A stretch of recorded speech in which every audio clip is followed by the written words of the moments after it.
Are you a technician who wants to set yourself apart? Then the Trusted Technician podcast is for you. I'm Derek Hoferter, coach and trainer at SBE. And on this podcast, we will have experienced HVAC coaches and trainers, as well as top performing technicians, all sharing their tips and strategies to help you be more successful.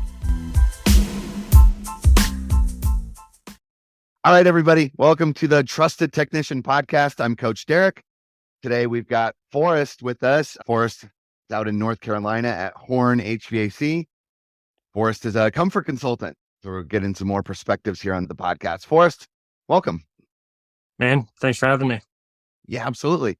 So we got to start with some of the easy stuff. Forrest, why did you get into HVAC?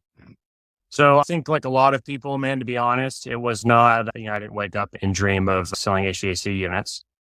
My mother-in-law actually reached out to a good family friend of theirs. And I said, hey, my son-in-law is trying to make a career change. I think you'd be good, yada, yada, yada, how that conversation goes. And I reached out and interviewed. And I actually started as a install apprentice. To be honest, at that time, man, I barely knew how to use any of the tools necessary to install an HVAC unit, right? Dangerous having me come out to your house and install a system. And picked it up, man. I had an install lead that really knew what he was doing. Been in the industry for 25 plus years. So for me, it was easy to pick it up. Had a service manager that saw some potential in me. It was like, look, we got to get you in front of customers more often. Let's put you in a service truck. I think that happened pretty fast too, to be honest. It's just you sink or swim kind of situation. Right. And for a little while and did really well at, selling add-ons. It was never a situation where techs were selling systems. I wish it was at that point in time. I think it would have done just fine, but we were not allowed at that specific time and with that company. So it was air quality products and things of that nature and flipping leads. And then got to sales. So it was just kind of climbing up the ladder situation for me. Yeah. How long ago was that you started as the install apprentice helper? It's, I was thinking about that, man. I got 3 kids, so we hit the ground running at that time. So time kind of molds all together, right? It's just one big glob of time. Sure. About 7 years or so total, give or take. Yep. So now that you're selling systems and that's your focus, do you think that helps you out of your sort of journey through HVAC of starting on the install side and apprenticing?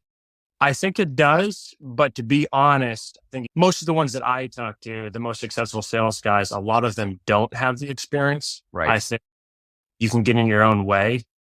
It helped that I had the personality for sales always. So I think that was good to have. I think it's more natural for me to sell systems than it is to install equipment. Right. So I think that was harder for me than this is. So it does in some situations, right? Specific customers, right? You're talking to an engineer or somebody that wants those very technical questions answered. So I would say yes and no.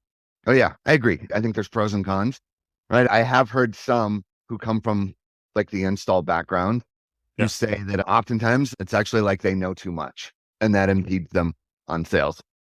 Yep. Yeah. Well, anyone who's ever sat in a boot camp or anything like that, Corey will always say, just shut up. Right. And I think the more you know, the more you get in your own way. Right. So I've done a good job in the last couple of years and just listening, really. Yeah. Do you have any other sales experience? Did you ever do anything else where you were selling or this is like it?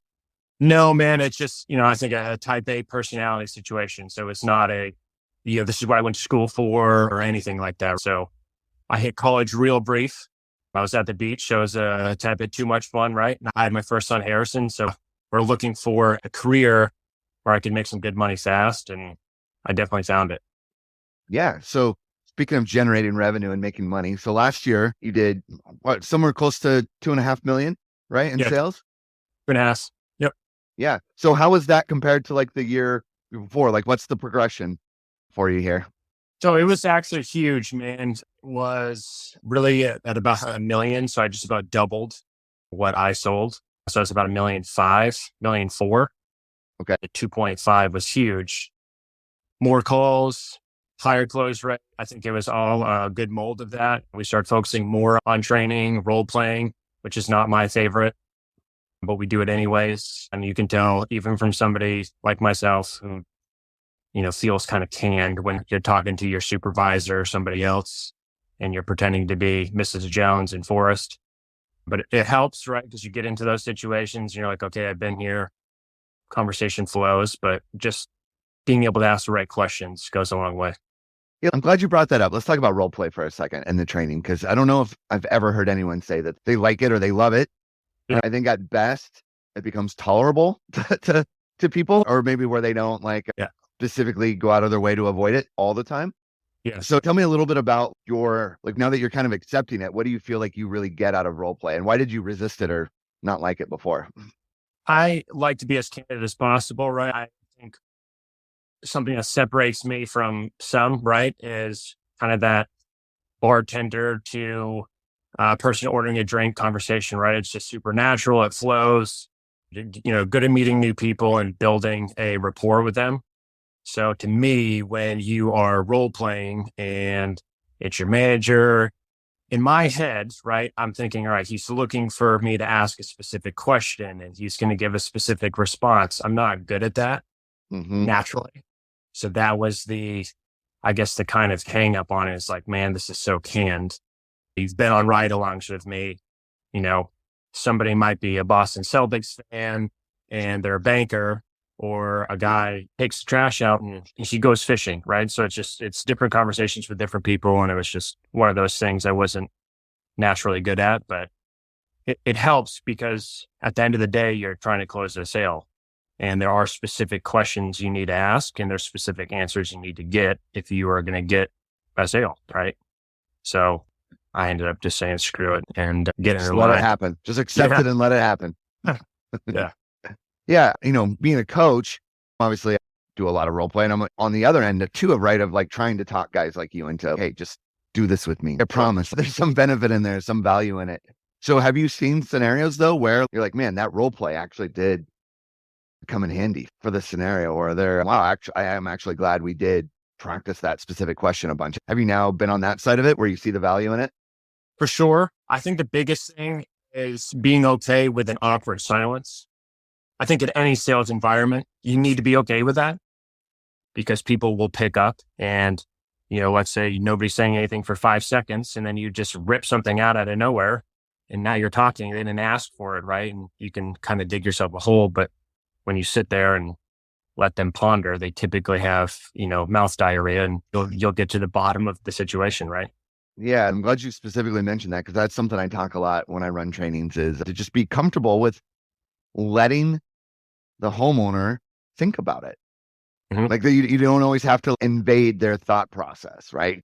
People aren't experts in HVAC. They're not sitting around thinking about it. They haven't contemplated all of these things. And so when are they ever going to get the chance to think about it if you're just hijacking their train of thought?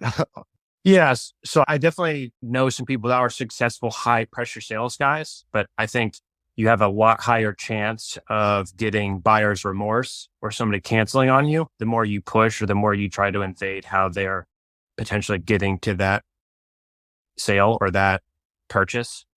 So it's a lot easier for me to do it this way rather than, jumping down somebody's throat. It works great for me. Yeah. I don't know, probably a lot of people listening to it, it's very common, right? They're thinking, yeah, I really struggle with, someone's got to say something. I got to say something. I got to fill this. I got to have like all these things memorized. Or sometimes the most effective thing in the moment is just to be quiet. It's tough, 100%, 100% is, man. Yeah. Okay. So you did close to 2.5 last year. That was a huge jump. From a tactics or a strategy standpoint.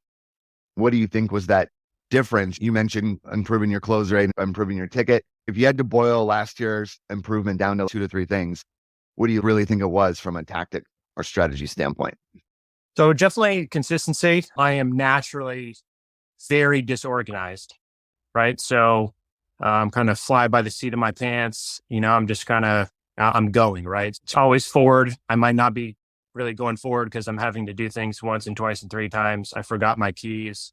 Oh shit, I got to turn back around, that sort of situation. So keeping track of all my leads.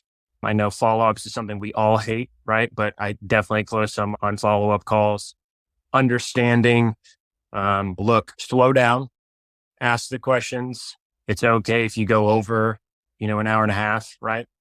If you are using your time wisely and you're getting somewhere, stay there and close it, right? So it makes more sense to spend the time now than later.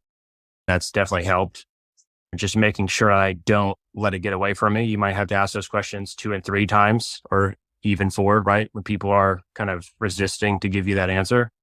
And I think that was a big thing for me too. It's just, look, they might not give you the right answer or the answer you're looking for to actually get the sale, but move away from it and ask it again, right? When the conversation gets more comfortable, they start giving you more information.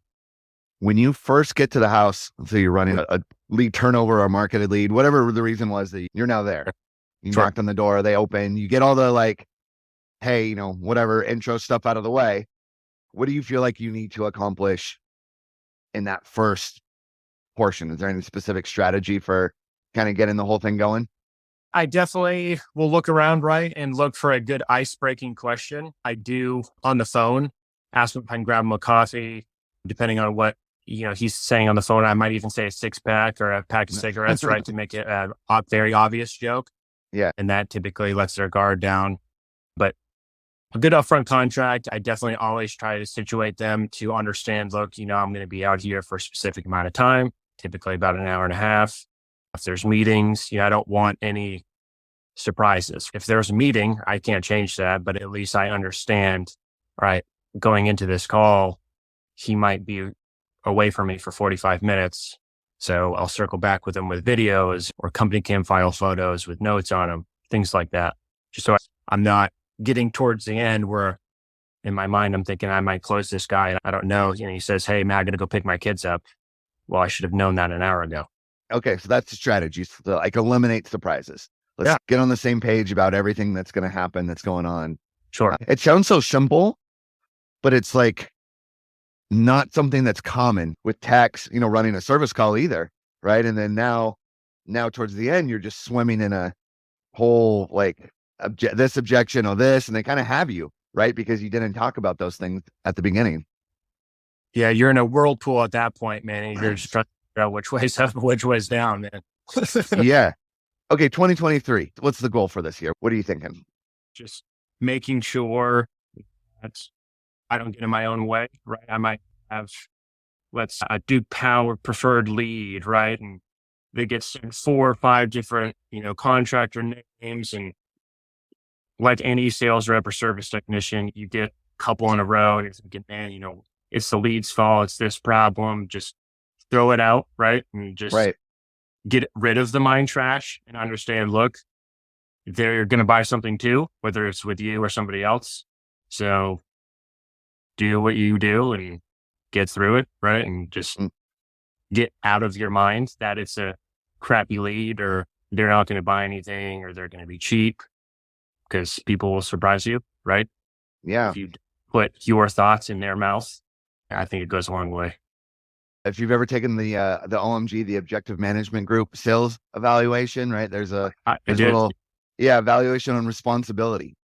And that's kind of what you're talking about there of, if you don't get the sale, whose fault is it? Right. That's the whole like umbrella of it. And people who struggle at sales will always, it's the economy, it's the time of year, it's this. Sure. That happens at the lower range of that. And at the higher range of it, of a high amount of responsibility, it's, I need to be better. I need to fix my process. I need to ask more questions, no matter what. Yeah.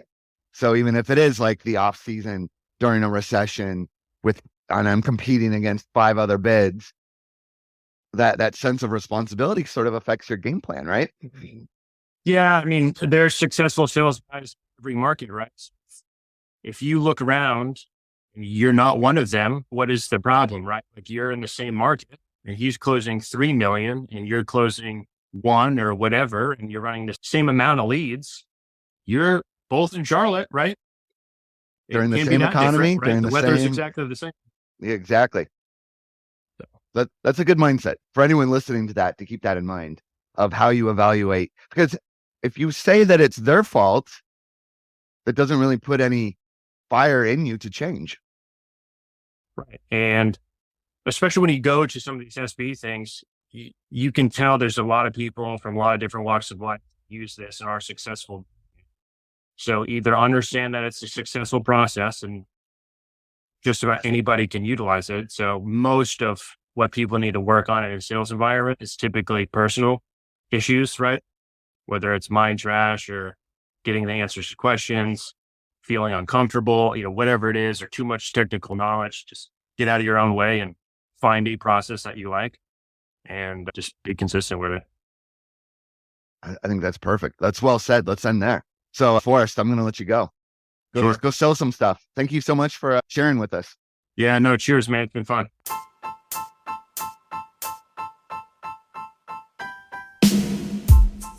Are you a technician who wants to set yourself apart? Then the Trusted Technician podcast is for you. I'm Derek Hoferter, coach and trainer at SBE. And on this podcast, we will have experienced HVAC coaches and trainers, as well as top performing technicians, all sharing their tips and strategies to help you be more successful.